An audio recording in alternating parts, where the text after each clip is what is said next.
Welcome back to session 2, and the session is on some of the more technical aspects, and we look forward to listen to more talks on soybean production and how to advance the soybean industry in South Africa. So without any further ado, I'm going to introduce our first speaker. It's Dr. Lisa Rothmann. She's a lecturer in plant pathology at University of the Free State, and her focus is on summer grain pathology and particularly on the research on Sclerotinia as well, and a lot of the research focus on Sclerotinia is particularly also directed at applied research, so industry directed research, and that's what the topic is also going to be on, is collective efforts towards progress in Sclerotinia stem rot management in South Africa. Thanks, Lisa.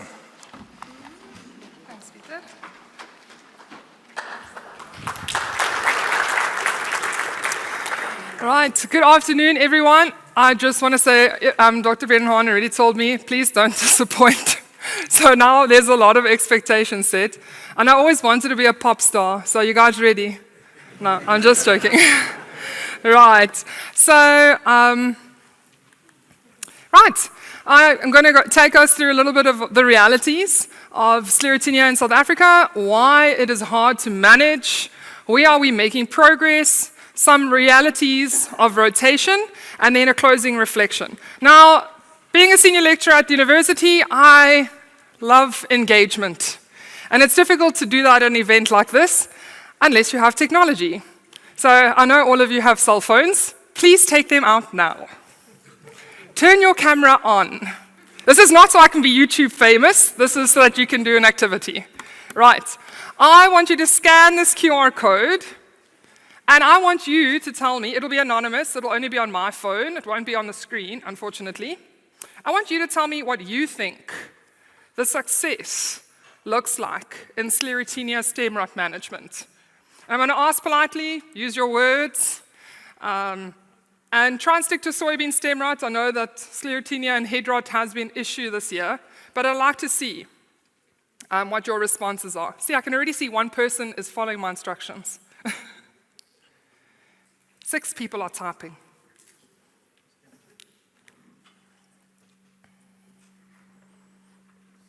Right, so one response, no rot, less infections. Is it working? Yes. Reduced occurrence of stem rot, 50% reduction. Clean stems, no carryover to next year, 0 Sclerotinia stem rot. To have early warning or prediction models, I wonder who that could be. Farmer understanding of disease and being able to apply integrated pest management, 60% reduction. No sclerotia, just a better understanding. I agree with that. A profitable harvest.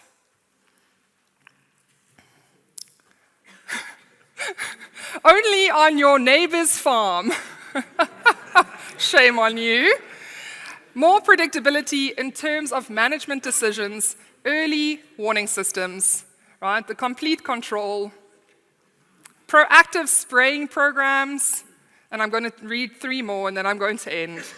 Consistently low infection rates, no symptoms, sustained or improved yields.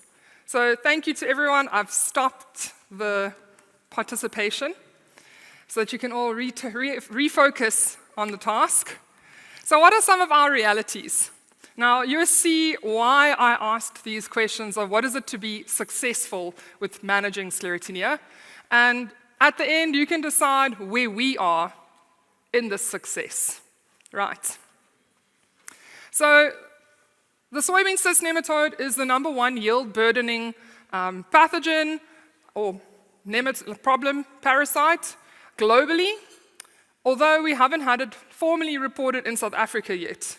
So that means that white mold or Sclerotinia stem rot is the #1 yield burdening according to this paper in 2019. So in Brazil, it might be specifically soybean rust, which we are able to manage quite well. So these are just some symptoms. Unfortunately, most of you are aware of what it looks like. It has this necrotic lesion that is has a water-soaked area with the fluffy white mycelium, and that's why it's called white mold internationally. And sometimes this is an irregular occurrence. You will even see the forming pods that actually start to get mycelium on them. We also have the reality in South Africa that we rotate our soybeans with sunflower in some scenarios, and this is actually from 2019, so it was sunflower head rot made the news, unfortunately, and I'm pretty sure a lot of farmers would feel that it almost could make the news again, considering the season that has gone past. So from my PhD, there was a 10-year survey and with the Crop Estimates Committee, and most of the producers reported low to no or trace events of Sclerotinia, but we are starting to see more moderate to high events of Sclerotinia across South Africa in both soybean and sunflower. So there are hundreds of plant species that are associated with sunflower, with Sclerotinia. Our three major oil crops in South Africa are then soybean, canola, and sunflower. Dry beans, groundnut have also been confirmed. I know that onions are also susceptible, cabbage, potatoes, peas, carrots. People say tomatoes, but I've never seen it on a tomato in reality in South Africa. So this is just a survey from 10 years ago, so it ended in 2015, and if we want to update this and find out where new reports are coming in, we will need farmer participation as well as those that are involved in the industry that are doing trials to report where we are seeing infections occurring. But you can see that in some years, like 2007, there were only reports of events occurring, so a solid point. Where in other years, they were, like in 2012 and 13, a lot of hollow points, so no reports were made. So it also depends on the season. So maybe not enough responses were given in a particular season because people didn't respond. It isn't necessarily to say that there was no Sclerotinia. Right. So this is just a preliminary study of some of the isolates that have been found of Sclerotinia sclerotiorum, not Sclerotinia minor or Sclerotinia trifoliorum, or subarctica. We don't get that here, on the different crops across South Africa. Obviously, canola being isolated in the Western Cape, but we're starting to see canola be planted in the northern parts of the Northern Cape and up towards Limpopo. So these are questions we need to start asking ourselves. So why is Sclerotinia difficult to manage? Right, it has different life cycles, but the most important one for soybean is the carpogenic germination, which is where the sclerotia, the survival structure, which can survive up to 12 years in the soil, will then germinate to produce stipes. These stipes will then produce apothecia, which is a ascomycetes mushroom. When the conditions are correct, you have nice relative humidity, good temperatures, not too warm, and changes in pressure, these little apothecia will puff, they forcibly eject spores into the air, millions of spores, and for the soybean and canola, the most susceptible stage is flowering or senescent tissue. What happens is the ascospores land on this, they fall off, the petals will fall off, onto the stems, and that is where you will start having lesion development. Or most of your lesion development will then occur there. And then you'll have that necrotic tissue that develops, followed by the mycelium that starts to replicate on the stem, expand in that lesion, and as the season ends and the pathogen develops, it forms sclerotia. Now, these are melanized structures that protect the plant and protect the pathogen then from the environment and from UV. And then the cycle can continue. So the challenge is sclerotia, and it is where we have different levels of melanin in different isolates across South Africa. So it's very similar in genetics. We don't see a lot of variation in our isolates across South Africa, unlike in North America and in Brazil or South America. We have a very genetically similar isolate population, which is good for management.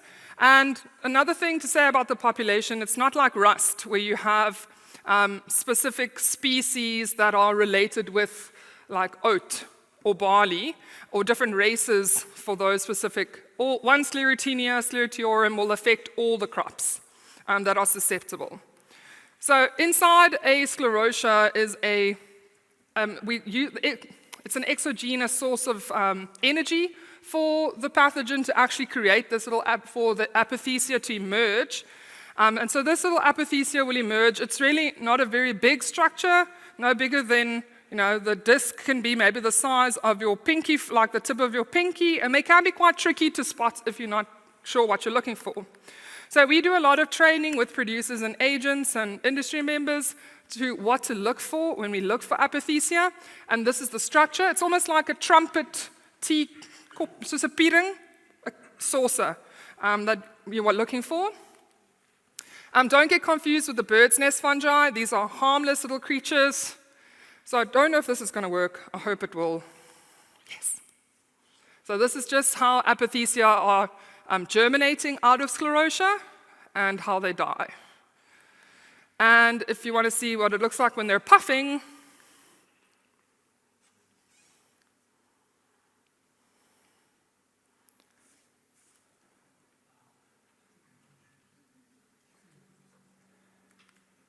so this little pathogen can do a lot of damage in our soybean fields because it actually does escape the canopy. It cannot make its way as far as the Puccinia or the rust pathogen spores do. It isn't as hardy, but there are many of these spores.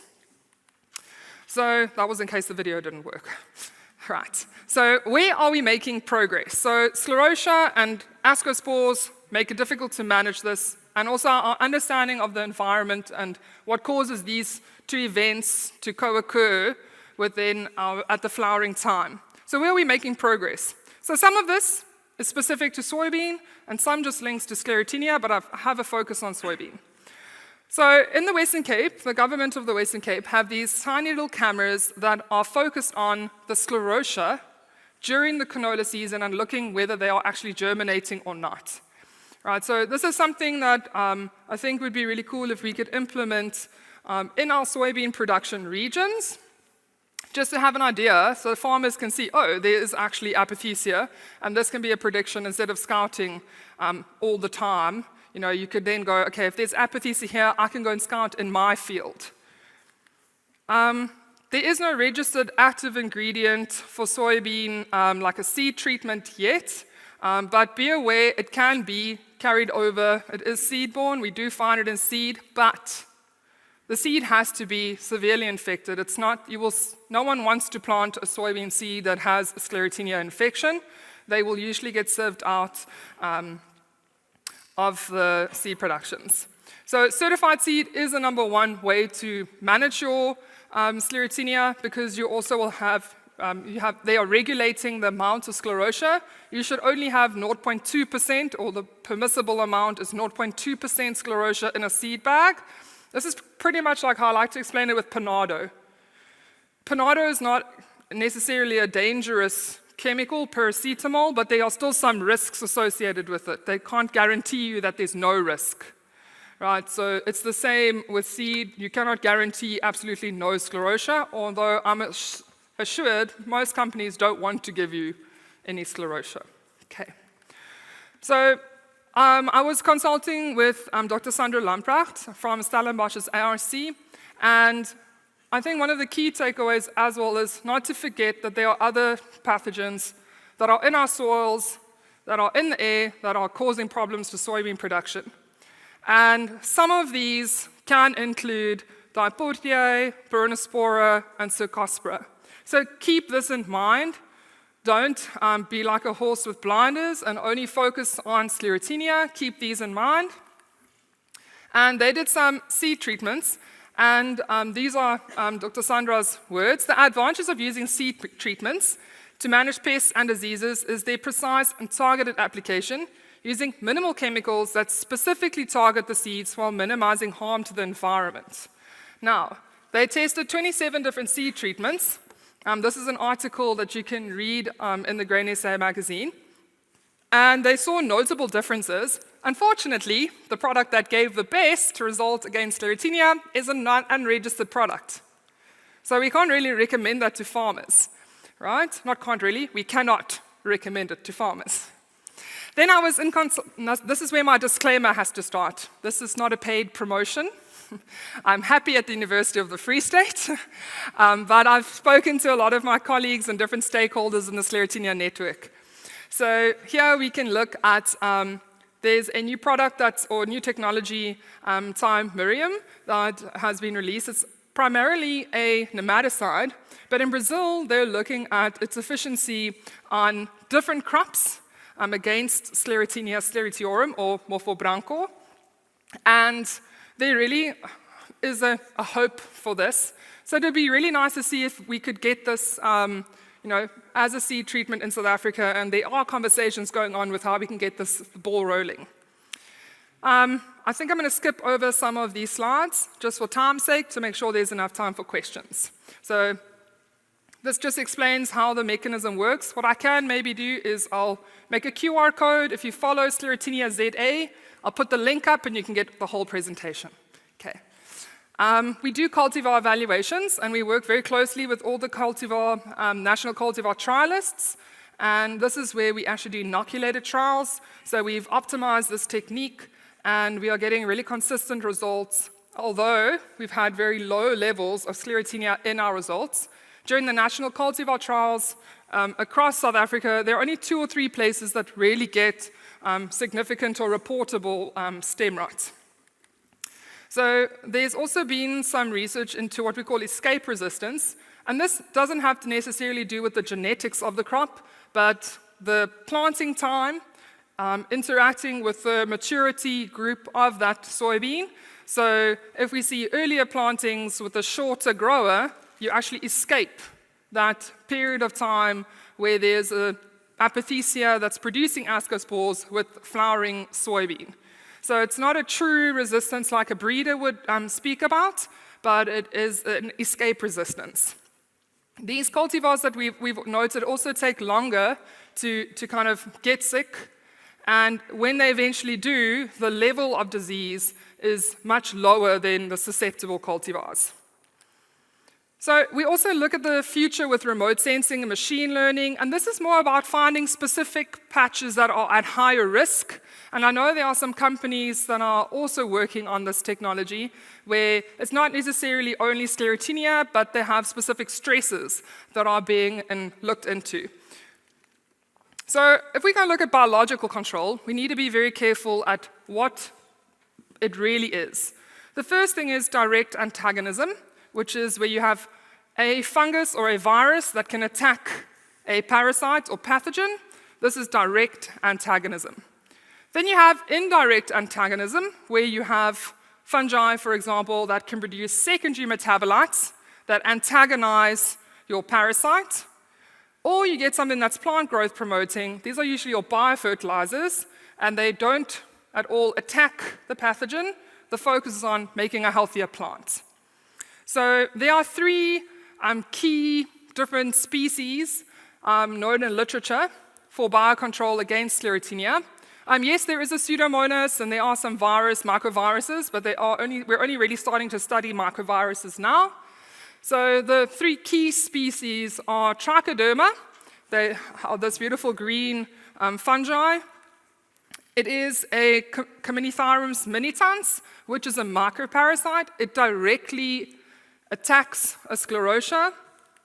And then your Bacillus species. And these are usually associated with either systemic acquired resistance, which triggers the plant then to activate a salicylic acid or jasmonic acid pathway, and then the plant is alert that it should be in a defense mode.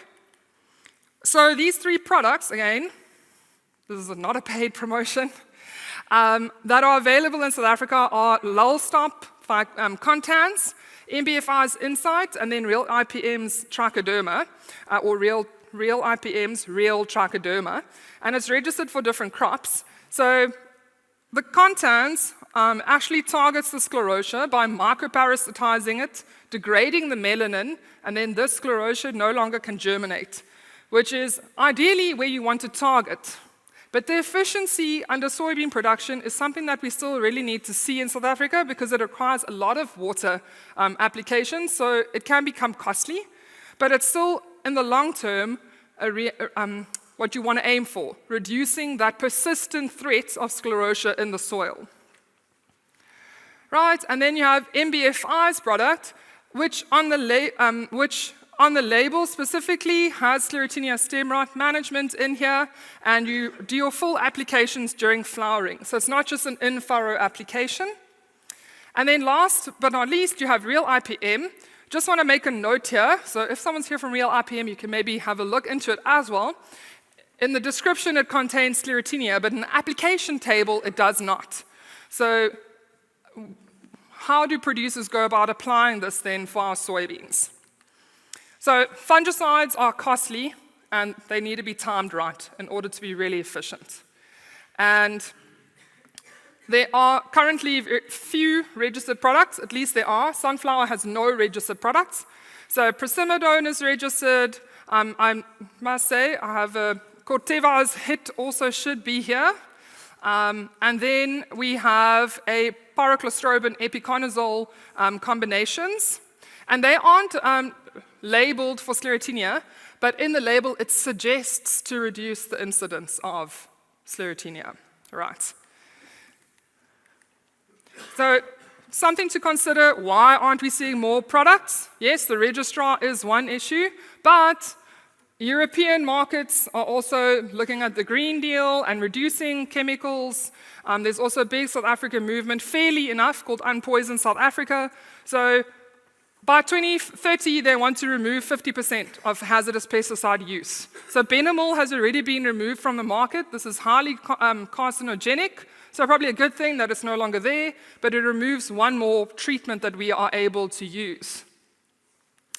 So I've recently spoken with a colleague from Bayer, and there really is a new product that's been, looks really promising. Again, I cannot say what the active ingredient is, but they've been working for multiple years on this formulation, testing it in field, and it really does look like something that's worthwhile for the long run. That's a single active for or against Sclerotinia. So the rotation reality, right? Soybeans are not planted in isolation. So at the ARC, Dr. Belinda is working on integrated pest management for sunflower, and this is what happens when you plant sunflower and you get an infection. Not you, the plant gets an infection. The sunflower falls onto the ground, the head, and all those sclerotia remain in the soil. And some of those sclerotia can be the size of a sunflower head, so they can be really large. Also, if you are a sunflower farmer and you are grazing cattle, and you think you are unintentionally moving around sclerotia, yes, you are, but something in the rumen of the cattle is happening that's reducing the ability of those sclerotia to germinate, and only 4% of those sclerotia that are ingested will eventually germinate in the soil. So you're actually reducing the persistence of sclerotia in the field by having cattle graze on sunflower fields. Then University of Pretoria are working on genomic variability within the population. So it's not directly related to soybean, but it has implications for soybean and Sclerotinia. They're looking for microviruses and the potential for reducing the infection probability. And then looking at systemic infections and how we can target controlling this. Then there's also a research group that looked at the effect of different planting dates on the risk for Sclerotinia occurrences. And our research group looked at the use of desiccation, so herbicides for the early drying of at-risk sunflower, to make sure that if you see sclerotia, it's then stopped early enough that that sclerotia isn't produced and landing it back in the soil. And something interesting that we saw there is that yield isn't necessarily a linear loss, so we need to consider the complication that also comes in with measuring how big of a problem Sclerotinia really is. And then my most exciting thing that's progressed so far has been on sunflower registration trials for different companies that are involved, and This will be the first time that there's anything registered for in-field use for Sclerotinia on sunflower head rot. So, in closing, there's no silver bullet. Everyone's probably tired of hearing that, but that is a reality. Sclerotinia hasn't stopped, and neither have we. As the Sclerotinia Research Network, there are multiple stakeholders involved in evaluations. A lot of our co-workers are here today, so it's really good to see them active in the soybean industry. Then, collective momentum matters. So, if you could direct the next phase of action, I need to activate this, where would you put your energy? So, here again, take your phones out. You have a moment to share your voice.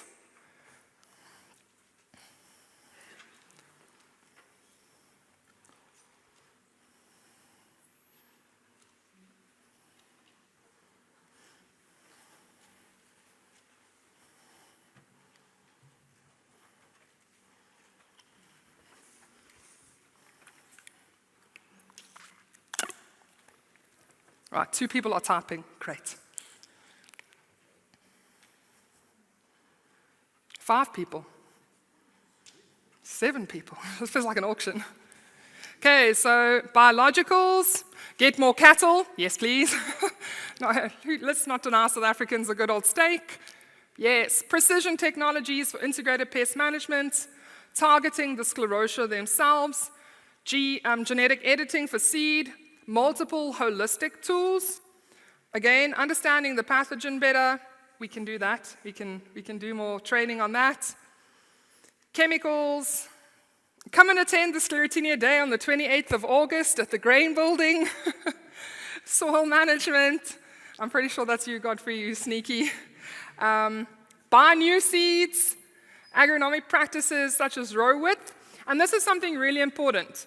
They aren't groundbreaking or new discoveries, but over the years, we've also learned that soybean agronomic practices, such as it also depends on your farm, wider row widths we have seen to have less incidence, purely because that soil is drying down much quicker than the narrow row widths. Right, so you can carry on there. Collective momentum matters. Real progress comes when we all work together and we work towards something well. And that's why I want to know, what does success look like? So if I'm ever invited back, I can say, all right, where do you think we are in the process of the success against Sclerotinia? So please follow along on Sclerotinia ZA, and I can also share this presentation through that platform. It's on Facebook, Instagram, and X. Training and awareness are already making a difference. And I would say this is probably the biggest win that we've had for Sclerotinia management in South Africa. Training of new experts, young experts, in different fields, in the molecular fields, in the fields of applied sciences, in breeding technologies. Although there isn't a lot of that happening, breeding yet, maybe this is something we're working towards, breeding specifically for this disease. So I really think training of our young experts is really good for us as a community. But training our producers also to know what to look for, getting them into the field and looking for apothecia, marking that point in the field where they find apothecia. So next year, they know where they have higher risk. And this all makes a difference. So connect with us at Sclerotinia ZA. You can fill in this form if you'd like to get specific information, or if you'd like us to come and give farmers' days or training to a working group of farmers. And we should keep prioritizing and actively keep a pipeline of advocating for Sclerotinia alive. So thank you to everyone that really contributes to the network. Without you, this isn't possible. Another progress is that we have government and industry working together towards a solution for producers.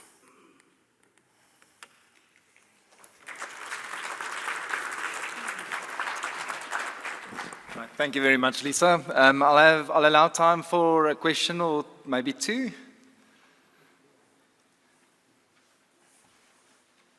Flaxen. Thank you, Lisa. I'll just ask in terms of, in relation to the project that you are doing, I think that's the cultivar evaluation. Yes. You say you inoculate And then from the video that you've shown, there's weight spreads. What are the chances during your inoculation and trial that you actually spread them? Okay, so we use a milled grain mycelium technique. This is used in North America as well. Canola researchers in Australia also use a milled grain mycelium technique.